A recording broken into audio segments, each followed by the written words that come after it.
បើពុកម៉ែបងប្អូននៅគ្រប់គ្រងវីដេអូតែតការនេះសូមជួយ share ឲ្យម្នាក់មួយផងនេះជាសកម្មភាពរបស់កសិករកម្ពុជារបស់យើងគាត់ទៅការភ្ជួរដើម្បីដាស់ដីតពីភ្លៀងធ្លាក់មេមកគាត់ទៅការភ្ជួរដាស់ដីហើយការភ្ជួររបស់គាត់ហ្នឹងគឺគាត់ប្រើនឹងគល់ភ្លុះ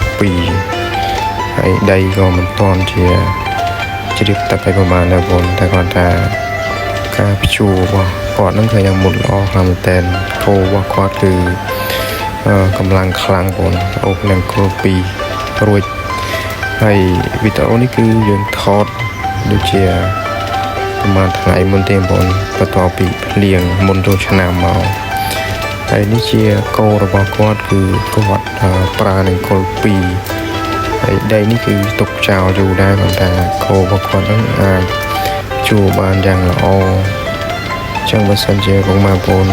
ពេញចិត្តវីដេអូអតីតកាលនេះសូមធ្វើការជួយ follow page ម្នាក់មួយផងដើម្បីទទួលបាននៅវីដេអូបន្តទៀតហើយកន្លែងណានៅមានការព្យួរគោជួយ comment ប្រាប់ផងបងយើងនឹងធ្វើការថតនៅសកម្មភាពអតីតកាលនេះបានច្រើនដើម្បីចែកជូនបងប្អូនបានទស្សនាចឹងវីដេអូមានតែប៉ុណ្្នឹងទេអរគុណសម្រាប់ការទស្សនាវីដេអូនេះ